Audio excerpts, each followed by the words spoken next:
Your ideas are not enough. Your dreams are not enough.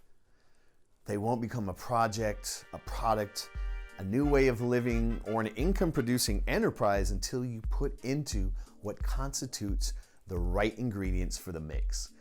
Success never happens overnight, even when you think it seems that way. And so you must be up to taking on the extreme challenges necessary to fully execute them and transform them into reality. Look, you already have what it takes to get there, but are you really working as hard as you can? This question is not meant to discourage you and make you feel naive or fantasy driven about what you wish to make happen. It's just real talk from me to you. And it's not motivated by a ploy to sell you some product or service, magic formula, or golden guidelines to follow that will get you on the fast track to success. It is instead about offering up some grounded, common sense ideas for capitalizing on your inherent potential, strengthening your persistence and sustained effort, and infusing some inspiration into the equation. Oftentimes, the best place to start anything, including the start of your day, is by focusing the attention on the state of your physical body, allowing your imagination to playfully expand. And right now, my physical body says, let's go. Hundreds, if not thousands of thoughts flood our minds each and every day. Many of them are incredibly innovative and exciting ideas, but like a cloud, they seem to float away, lost forever in the abyss of daily life.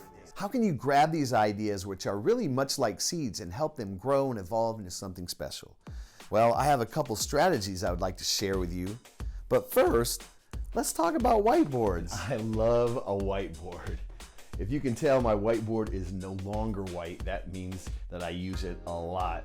And I probably could clean it off super well, but I kind of like to see the shadows of the ideas of thoughts past. So when I wanted to get a whiteboard, I know there's very few options that are this big, that are cost effective. I mean, whiteboards can be really expensive.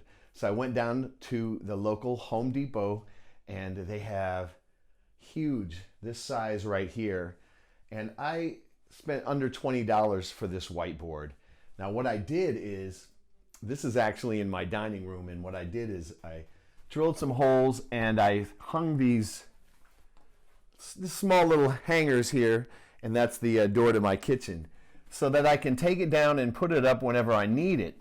So it doesn't have to be up all the time, but consequently actually have two identical holders in my room, and so I can move it out here if I want to ideate out here, or if I'm doing it with a group.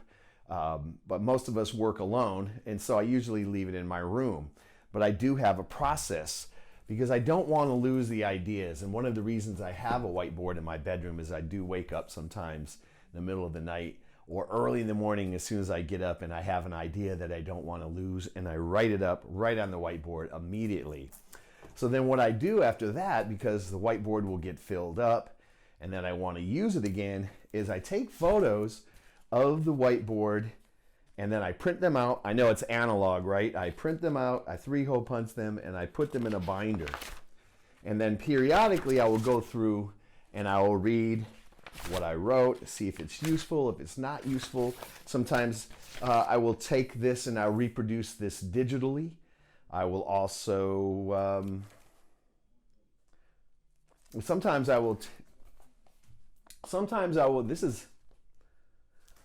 actually take this and reproduce it digitally, or I might start typing up my notes from this, but I can always refer to it and I never lose my ideas. Now, of course, I could be more consistent about this, but I'm pretty good about it. So that is one reason why I think whiteboards are terrific, because they're large, they do not limit, your ideation. You can draw, you can write, you can erase, and you can do all that. And when you start working, now some people like to work directly from a laptop and just start typing things up, which is cool too, but there's a certain limitation that it happens when we're not writing on paper. I'm from the old school with the paper. Start with paper, develop the idea, turn it into a digital format. But whatever works for you. However, the whiteboard is highly effective in being able to get those ideas down, organize them, rearrange them, and keep moving along that continuum. Now, if you don't want to get a whiteboard, the thing I've done in the past before I had a whiteboard is I would take about 8 to 10 pieces of 8.5 by 11 paper, lay them all out on the table, tape them together, so then it becomes a big sheet, probably about this size. And then I sit down with my markers and I start to draft out all my ideas, a particular idea, whether it's a workflow, whether it's just a bunch of concepts and ideas. And again, brainstorming can happen by yourself. Most of us brainstorm with other people, but you can brainstorm with yourself. Another thing that has been highly effective for me, and you're gonna think I'm kind of crazy, but is notebooks. I still use notebooks. People actually buy me blank notebooks. The thoughts that I write in here are just as diverse as you might agree. Sometimes it's just writing.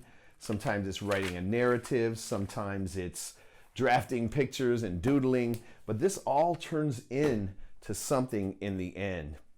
If you want to always have something to write with, get a really small pad. This one fits right in my pocket. And again, as you can see, I use it.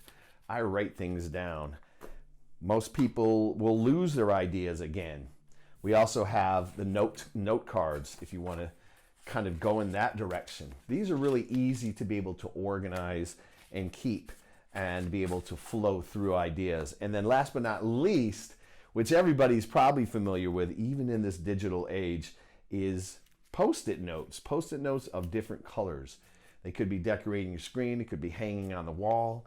I still use these when there's certain things that I don't want to forget and I want to get done, and I don't want to pull up a computer to be able to type the idea down or type the message to myself. And I put this up. Could be different steps along the way. And every time you get a step done, you can take it down, crinkle it up, throw it in the recycle bin, and there you have the best methods that I use to be able to keep your ideas flowing, don't lose your ideas. And then again, there's sometimes you'll go back and you decided it wasn't what you wanted to do, or you may go back and look at your notes and realize you didn't really need to write the notes down to remember everything that you said. Like, I tend to write things down and remember them. And usually if I don't write them down, I don't remember them. Something that I've also used recently is voice memos to myself. Have an idea, pick up my phone, use a voice memo, email it to myself. Send myself a text message, send myself an email. Just takes less than 30 seconds to do that.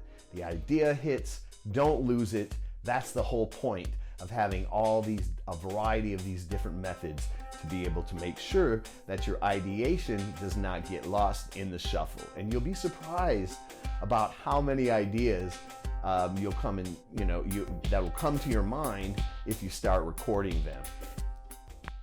Once you have all these ideas recorded and properly organized, you will never be bored and will always have a bounty of ideas to create incredible things from.